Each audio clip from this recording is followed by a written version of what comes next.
Bien, chicos, vamos a trabajar. En esta semana estamos trabajando con lo que es la inducción electromagnética. En principio, básicamente lo que es esto es la manera de transformar un campo magnético en electricidad. Ya vemos que es posible hacer lo contrario, convertir la electricidad en un campo magnético. Ahora, Faraday hizo unos experimentos donde él descubrió que esto era recíproco. O sea, si yo tenía electricidad, podía hacer un campo magnético y queríamos ver si se podía hacer desde un campo magnético, convertirlo en electricidad. Y se descubrió que sí era posible. Si nosotros teníamos una espira, vamos a imaginarla, voy a dibujarla por aquí, un poco mal dibujadita, pero donde yo aquí en estos polos le coloco un medidor de electricidad y yo paso un imán en barra desde un lado al otro, de aquí para allá, nos damos cuenta que al pasar por ese espacio que podríamos llamarlo espira, en el medio de ellos dos, se generaba del campo eléctrico que tiene el imán, se generaba electricidad, o sea, el multímetro marcaba ciertas medidas, por ejemplo, 0.5 voltios, de aquí para allá, de allá para acá era menos 0.5 voltios, y así sí teníamos mediciones de electricidad a través de un campo magnético. No había ningún generador eléctrico, sino solamente al pasar el imán, que tiene su respectivo campo magnético, ese campo magnético generaba dentro de esa espira, de esos alambres que vemos allí, al pasar por el medio se generaba una pequeña electricidad. No era mucho, pero sí se podía generar. Ahora, dependiendo la cantidad de espiras que tenga, ellos se dieron cuenta que a mayor cantidad de espiras podían hacerlo de una mejor manera, también dependiendo del área de que se era el área transversal que se fuera a trabajar, dependía de todo esto. Y los valores de los campos magnéticos eran los que se tomaban en cuenta. Entonces, aquí vemos que hay un ejercicio bastante básico.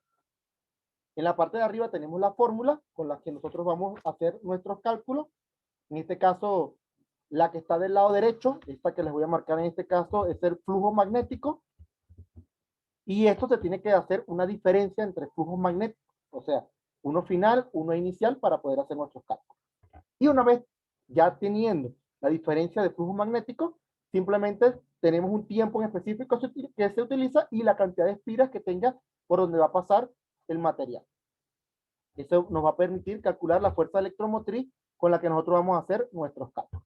¿Cómo se calcula? Bueno, se calcula con la fórmula que vemos acá. Menos n, que es el número de espiras que tiene, multiplicado por la diferencia de lo que viene siendo el flujo magnético en la parte del numerador, dividido para el tiempo en que se utiliza. Entonces vamos a empezar a trabajar con esto. Tenemos una lista de datos, vamos a empezar a extraer datos de esta lista. Y vendríamos primero que nada, me hablan de una bobina de 100 espiras. Ahí está la primera. Tiene 100 espiras, eso no tiene ningún tipo de unidad. Ahora, luego tenemos que, dice, tiene un área transversal de 4 centímetros cuadrados. Esa unidad tenemos que llevarla porque es el área que yo voy a utilizar para hacer lo que viene siendo el flujo magnético. Voy a utilizar ese valor en el área junto con el campo magnético multiplicado, por supuesto, por el coseno del ángulo que se está formando entre ellos. Entonces, el área vemos que son 4 centímetros cuadrados, que de una vamos a transformar a metros. ¿Cómo se transforma 4 centímetros cuadrados a metros? Bueno, de centímetros para llevarlo a metros, simplemente nosotros lo que hacemos es dividir para 100. 4 centímetros llevados a metros, divido para 100.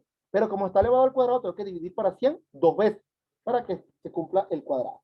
Entonces serían 4 dividido para 100, dividido para 100. O sea, en total sería dividido para 10.000. Automáticamente ya nos va a dar en notación científica porque es un número bastante pequeño ya. Que sería 4 por 10 a la menos 4 metros cuadrados. Ya tenemos el área transformada por 10 a la menos 4. Muy bien. Seguimos viendo y me dicen que se hace pasar por un campo magnético cuyas líneas de campo son perpendiculares al área transversal de la bobina. O sea que automáticamente nos damos cuenta que el ángulo, fíjense bien, el ángulo tita que nosotros vamos a ocupar sería de 0 grados para cuando vayamos a hacer nuestros cálculos. 0 grados porque es perpendicular. En la primera va a ser de 0 y en el otro vamos a tomar en cuenta el valor del campo magnético. Entonces, simplemente seguimos viendo. Luego dice de tal manera que se forma un flujo magnético varía uniformemente desde 0 hasta 0.4 Tesla. Entonces, tenemos que hacer los dos cálculos porque está variando desde 0 hasta 0.4. O sea que estos son los que me van a permitir a mí hacer la diferencia de lo que es mi flujo magnético. Entonces, tengo que calcular flujo magnético 1, flujo magnético 2 y eso me va a permitir hacerlo. ¿Con qué fórmula? Con la que yo tengo arriba. Eso quiere decir que mi campo magnético 1 va a ser igual a 0 Tesla y mi campo magnético 2, que es donde está la variación, sería 0.4 Tesla. Ahí están los dos campos magnéticos. Entonces, ¿qué es lo que vamos a hacer nosotros? Vamos a calcular simplemente con la primera fórmula. Aquí tenemos nuestro símbolo de flujo magnético, es como una especie de O con una línea en el medio. Y esto va a ser igual. Dice que es campo magnético por el área, por el coseno del ángulo. Entonces, en este caso, el primero es de 0. Entonces sería 0 multiplicado por el área, que vemos que son ese 4 por 10 a la menos 4.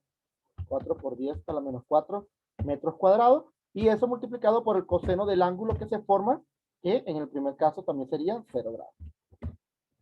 Automáticamente no hay que hacer ningún tipo de cálculo aquí, porque si yo multiplico un número por 0, cualquier número multiplicado por 0, todo lo que se multiplique por 0, automáticamente me va a dar 0, por lo que el primer flujo magnético o el flujo 1 va a ser de 0.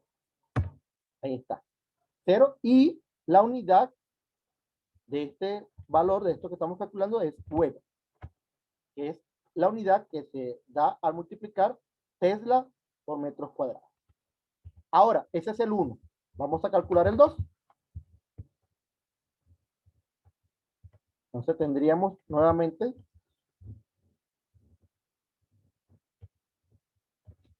en este caso vamos a hacer lo mismo, pero ahora con 0.4 Tesla multiplicado por el área, que son 4 por 10 a la menos 4 metros cuadrados, por el coseno de 0 nuevamente. 4. Eso resolvemos en una calculadora y automáticamente nosotros vamos a obtener nuestro valor. 0.4 por 4 por 10 a la menos 4 por el coseno de 0. Eso me está dando como resultado, vamos a ver, 0.4 por 4 por 10 a la menos 4 por coseno de 0, que sabemos que el coseno de 0 vale 1, por lo que es el elemento neutro, que todo multiplicado por 1, eso me quedaría 1.6 por 10 a la menos 4 y la unidad nuevamente Weber. Ahí está. Quiere decir entonces que mi diferencia de flujo magnético va a ser la diferencia de estos dos valores, que es la que yo voy a ocupar ahora para hacer mi fuerza electromotriz o electricidad que está inducida en la bobina. Quiere decir entonces que la diferencia es un triangulito, diferencia del flujo magnético va a ser simplemente la diferencia entre estos dos valores. Entonces sería 1.6 por 10 a la menos 4 Weber menos 0. Eso me da como resultado 1.6 por 10 a la menos 4 metros. Y ya tendríamos nuestro valor. 10 a la menos 4 aquí, por 10 a la menos 4, y aquí al restar por 0, ese sería el valor directo. Ahora sí puedo ocupar mi fórmula de fuerza electromotriz. Vamos ahora. Esta E, vamos a ponerle, es una E curva, pero vamos a hacerla como E mayúscula aquí en este caso.